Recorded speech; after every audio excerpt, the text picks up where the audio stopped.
seribu lebah di sisiku,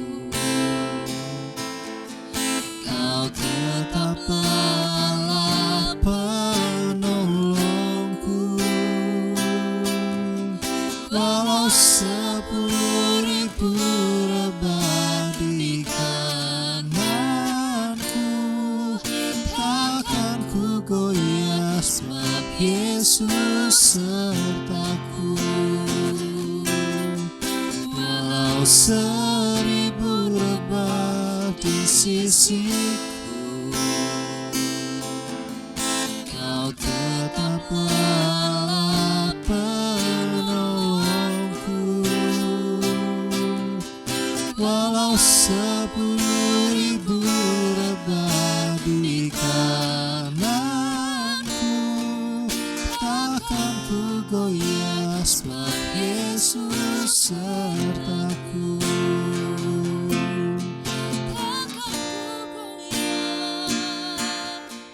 Takkan ku goyah,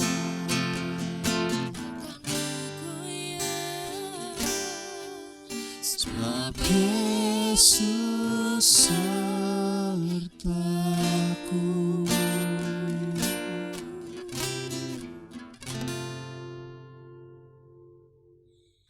Haleluya, selamat malam, selamat berjumpa lagi dalam program pendalaman Alkitab, khususnya kitab Daniel. Sebelum saya akan memulainya, saya akan awali dulu dengan doa. Mari kita berdoa. Bapa di surga, Bapa yang kami puji dan sembah dalam nama Tuhan Yesus Kristus, kami bersyukur dan terima kasih buat kebaikan-Mu, campur tangan-Mu dalam setiap kehidupan kami. Kami semua berada dalam keadaan sehat untuk mengikuti pendalaman Alkitab, khususnya kitab Daniel. Kiranya Tuhan tolong kami hamba-Mu yang akan menyampaikan dan mereka yang akan mendengarkan. Urapi kami Tuhan untuk kami mengerti apa yang menjadi kebenaran firman-Mu. Terima kasih Tuhan, kami siap untuk menerima kebenaran firman Tuhan dalam nama Tuhan Yesus Kristus. Haleluya. Amin. Nah, puji Tuhan, pada minggu yang lalu kita sudah sampai kepada Daniel pasal 11 ayat yang ke-28, dan pada malam hari ini untuk kita mengingat sedikit kisah tentang Raja Antiochus Epiphanes, saya akan baca lagi Daniel 11 ayat 28. Berbunyi demikian. Kemudian ia akan pulang ke negerinya dengan banyak harta, dan hatinya bermaksud menentang perjanjian kudus, dan itu dilakukannya lalu pulang ke negerinya. Jadi saat menghadapi ancaman Roma, Raja Antiochus Epiphanes dia pulang ke negerinya lewat negeri kudus atau tanah perjanjian. Nah, ia pulang dengan membawa banyak harta. Ya, di sini ada emas, perak, dan juga yang ada di dalam bait Allah, semuanya diangkut. Dengan hal lain juga bahwa dia bermaksud untuk menentang perjanjian kudus. Ya, jadi semua perjanjian Allah dilawannya oleh Antiochus Epiphanes, dan ini adalah berbicara tentang roh antikristus, pasti akan bertentangan dengan perjanjian Allah. Nah, terkisahkan bahwa pada waktu Antiochus Epiphanes masih di negeri selatan, terdengarlah kabar burung bahwa ia telah mati, sehingga imam besar di Israel mulai memperbaiki tempat ibadah, ya, dengan niat baik daripada imam besar ini, tetapi tindakan ini dianggap sebagai pemberontakan oleh Antiochus Epiphanes, ya. Nah, karena itu Antiochus Epiphanes melakukan hal-hal yang bertentangan dengan hukum-hukum Allah, ya. Seperti minggu lalu saya sudah jelaskan, merebus daging babi, dan air rebusan daging babi itu disiramkan ke bait Allah, ya. Ini adalah merupakan penghinaan yang luar biasa, dan semuanya dilakukan karena dia merasa berkuasa, ya. Ini sulitnya orang yang berkuasa kalau dia tidak memiliki kedekatan dengan Tuhan, ya, karena orang yang berkuasa biasanya dia ingin selalu menguasai tempat ibadah. Nah, Dalam 2 Tesalonika pasal yang kedua ayat yang keempat dikatakan begini. Yaitu lawan yang meninggikan diri di atas segala yang disebut atau yang disembah sebagai Allah. Bahkan ia duduk di bait Allah dan mau menyatakan dirinya sebagai Allah. Ya. Kita lihat bahwa Rasul Paulus juga menuliskan tentang pribadi antikristus ini. Ya. Dia katakan bahwa dia yang diberikan kuasa oleh si setan itu, ya, pertama-tama yang dia ingin lakukan adalah ia ingin duduk di bait Allah. Ya, artinya bahwa dia ingin menguasai gereja, mengucapkan bahasa-bahasa yang merupakan hujat atau bahasa-bahasa yang najis, ya, sehingga melawan perjanjian Allah. Ya. Ini kita melihat bahwa Antikristus itu dikatakan bahwa mau menyatakan dirinya sebagai Allah. Dia ingin disembah sebagai Allah. Ya. Nah, karena itu kita akan masuk kepada Daniel pasal 11 ayat yang ke-29 dan ke-30. Ayat itu berkata begini. Pada waktu yang ditetapkan, ia akan memasuki pula negeri selatan. Tetapi kali yang kedua ini tidak akan sama dengan yang pertama. Ayat 30. Karena akan datang kapal-kapal orang Kitim melawan dia, sehingga hilanglah keberaniannya. Lalu pulanglah ia dengan hati mendendam terhadap perjanjian kudus, dan ia akan bertindak setelah pulang kembali. Ia akan menunjukkan perhatiannya kepada mereka yang meninggalkan perjanjian kudus. Ya. Kita melihat bahwa sekali lagi Antiochus Epiphanes dia ingin memasuki negeri selatan atau Mesir. Tetapi yang kedua dikatakan tidak seperti yang pertama karena ada kapal-kapal orang Kitim. Ya, kapal-kapal orang Kitim adalah kapal yang berasal dari kerajaan Roma. Antiochus Epiphanes akhirnya ditahan oleh Popilius yang sebagai jenderal di Roma. Nah, Antiochus dengan segala cara ingin sekali melepaskan diri, ya, dari tahanan. Tapi untuk menyatakan bahwa ia itu tunduk, maka Popilius membuat sebuah lingkaran di tanah sekeliling Antiochus Epiphanes berdiri. Jadi Popilius ini sudah tahu maksud-maksud daripada Antiochus Epiphanes, sehingga dia membuat sebuah peraturan, ya. Sebelum Antiochus Epiphanes keluar dari lingkaran itu, ia harus membuat pernyataan menyerah terlebih dahulu. Ya. Artinya bahwa Antiochus Epiphanes itu tidak bisa keluar kemana-mana. Karena begitu dia punya niat keluar, begitu dia keluar dari lingkaran yang dibuat itu, maka dia harus menyatakan diri menyerah. Ya. Nah, ini adalah sebuah siasat yang luar biasa. Nah, disitulah Antiochus Epiphanes akhirnya menyerah kalah sesuai dengan perintah Jenderal Popilius, ya, karena dia sudah tidak bisa berbuat apa-apa. Ya. Begitu dia keluar dari lingkaran yang dibuat oleh jenderal ini, maka dia harus menyerah. Ya. Nah, baiklah, kita akan sampai kepada Daniel 11 ayat yang ke-31. Dikatakan begini, tentaranya akan muncul, mereka akan menajiskan tempat kudus benteng itu, menghapuskan korban sehari-hari dan menegakkan kekejian yang membinasakan. Ya. Kita lihat, kini sasaran Antiochus Epiphanes adalah tempat kudus. Ya. Jadi kita bisa bayangkan bagaimana Antikristus, ya, dia akan menegakkan kekejian yang membinasakan. Ya, dia ingin memproklamirkan di tempat kudus. Ya, ini yang kita harus hati-hati karena dikatakan bahwa ia akan menghapus korban sehari-hari dan akan menegakkan kekejian yang membinasakan. Ya, jadi ada aturan-aturan yang dia akan hapuskan, akan ditiadakan. Ya, nah seperti yang tertulis di dalam Daniel pasal 9 ayat yang ke-27. Ayat itu berkata begini. Raja itu akan membuat perjanjian itu menjadi berat bagi banyak orang selama 1 kali 7 masa.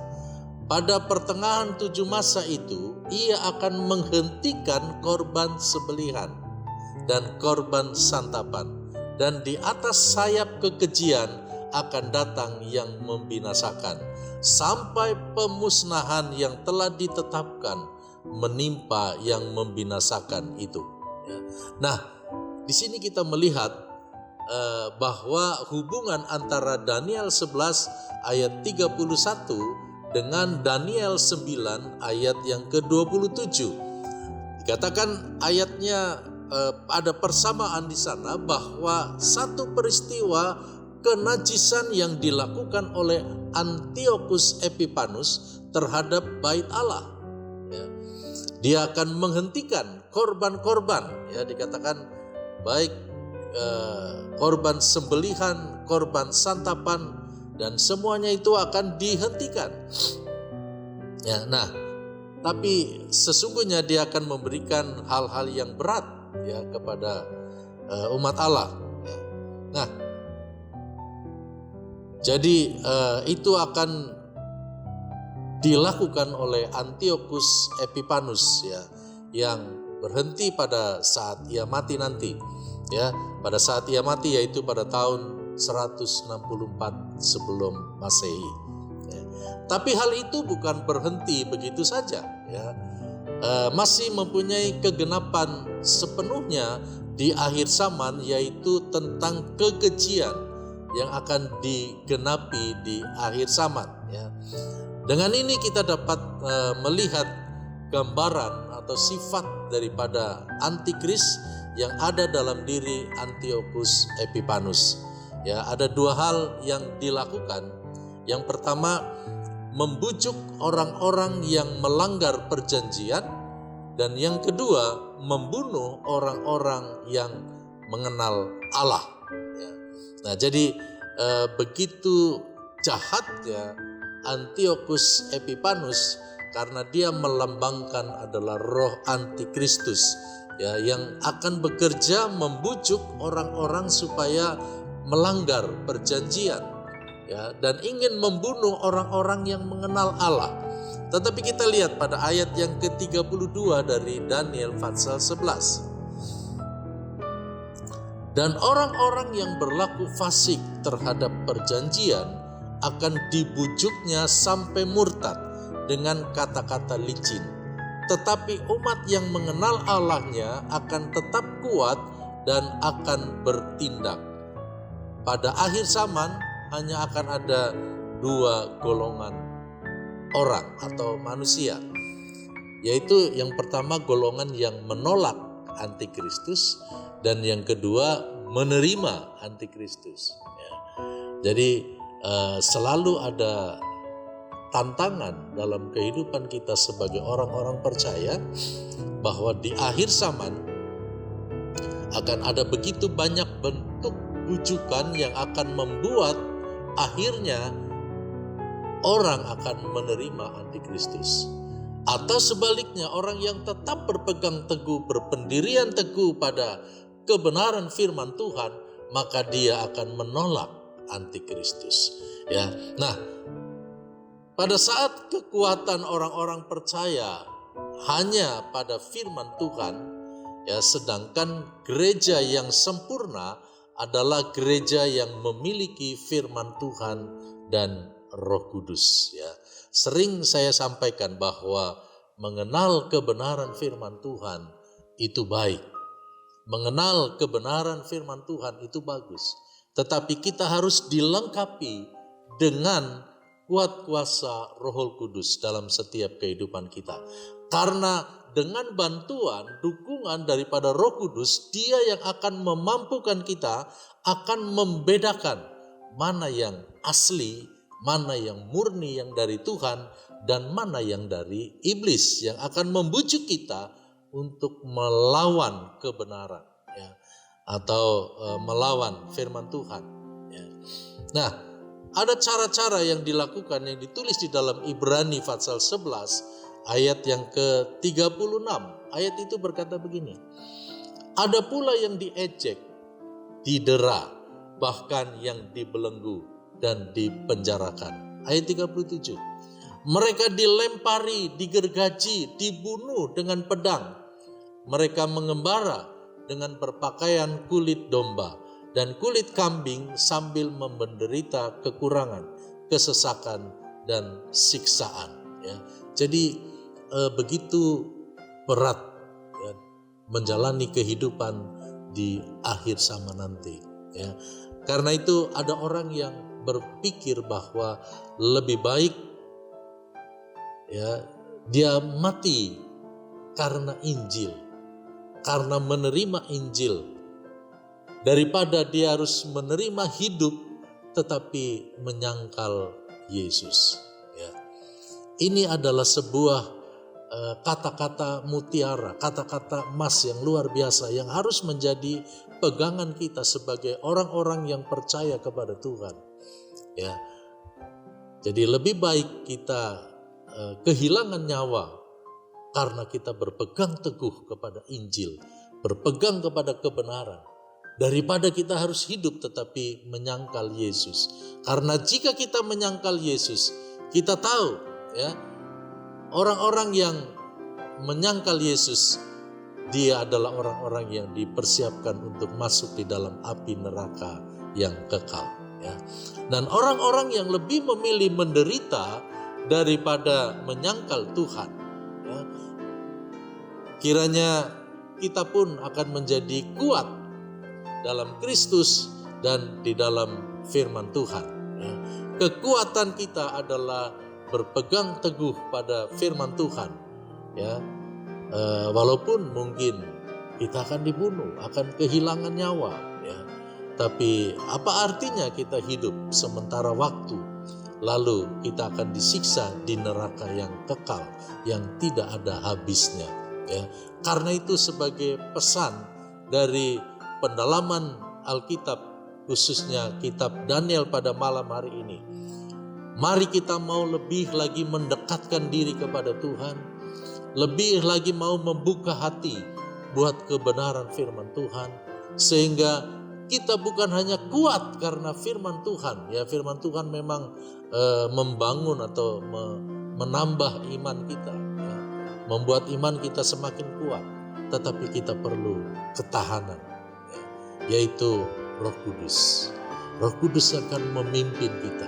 Roh Kudus yang akan membawa setiap kehidupan kita kepada seluruh kebenaran. Jadi bukan hanya mendengar, bukan hanya mengerti firman Tuhan, tetapi kita hidup di dalam firman Tuhan dengan pertolongan kuat kuasa Roh Kudus. Ya. Dan kuat kuasa Roh Kuduslah ini nanti yang akan melingkupi kita, yang akan membawa setiap kehidupan kita yang bertahan dalam kebenaran. Tidak mudah untuk digoyahkan, tidak mudah untuk meninggalkan Tuhan, ya, lalu murtad. Ya, Roh Kudus inilah yang akan membawa kehidupan kita dari kemenangan kepada kemenangan. Roh Kudus ini akan membawa kita untuk disingkirkan, ya, untuk kita tidak menghadapi aniaya antikristus. Jadi sebelum antikristus itu datang, ya, sekarang rohnya sudah ada di mana-mana. Ya, cara-cara antikristus dengan penipuan-penipuan, dengan hal-hal yang palsu, hal-hal dengan cara-cara yang licik. Ya, kita harus hati-hati. Jangan sampai kita terbawa kepada hal-hal yang palsu, ya, tetapi kita harus selalu berada di dalam kemurnian kebenaran firman Tuhan. Karena itu kita perlu Roh Kudus, ya, kita perlu Roh Kudus, ya. Kita tahu bahwa pemahaman Alkitab, kitab Daniel ini, dia sudah mengingatkan kepada kita ya, bahwa nanti di akhir zaman akan muncul antikristus. Ya. Sebelum antikristus itu muncul, Tuhan ingin supaya kita lebih lagi ya, hidup selalu penuh dengan Roh Kudus, sehingga kehidupan kita adalah kehidupan yang semakin hari benar-benar semakin layak dan berkenan di hadapan Tuhan. Ya. Puji Tuhan, saudara-saudara yang saya kasih dalam Tuhan, pada malam hari ini ya saya yakin dan saya percaya bahwa saudara akan lebih lapar dan haus akan kebenaran firman Tuhan. Karena sesungguhnya Allah sedang mempersiapkan diri kita untuk kita dipenuhi dengan kebenaran firman Tuhan. Sehingga pada akhirnya nanti ketika kita ditimbang ya, pada akhirnya kita didapati adalah seperti gandum yang berisi ya, bukan yang kosong tetapi yang berisi ya. Puji Tuhan, kiranya Tuhan Allah Roh Kudus tetap menolong kita ya, tetap memberikan kekuatan kepada kita. Satu hal, supaya kita tetap memiliki gairah dan semangat dalam kita belajar akan kebenaran firman Tuhan. Karena iblis seringkali mengganggu kita agar kita tidak lagi memiliki semangat ya untuk kita belajar akan kebenaran firman Tuhan. Ya, biarlah kita terus rindu dan rindu untuk hidup kita dipenuhi dengan kebenaran firman Tuhan. Puji Tuhan, saya sampaikan di sini pendalaman Alkitab malam hari ini, dan saya akan akhiri dengan doa. Bapa di surga, kembali kami datang kepadamu. Kami bersyukur dan terima kasih atas campur tangan Tuhan dalam pendalaman Alkitab malam hari ini. Kami rindu Tuhan agar firman yang telah kami sampaikan, yang telah kami terima, itu boleh diterima dengan ketulusan hati dan membuat kehidupan iman percaya kami kepada Tuhan akan semakin kuat, teristimewa. Kami akan semakin bergairah di dalam kami belajar akan kebenaran firman-Mu. Kiranya Roh Kudus akan terus menolong kami supaya jangan menjadi lemah, supaya kami jangan menjadi meninggalkan akan kebenaran firman-Mu, tetapi kami boleh tetap hidup dalam kebenaran firman-Mu. Terima kasih ya Tuhan, kiranya Roh Kudus tetap menolong kami mulai saat ini sampai selama-lamanya. Haleluya, dalam nama Tuhan Yesus Kristus kami berdoa dan mengucap syukur. Haleluya, amin. Puji Tuhan, selamat malam dan Tuhan memberkati.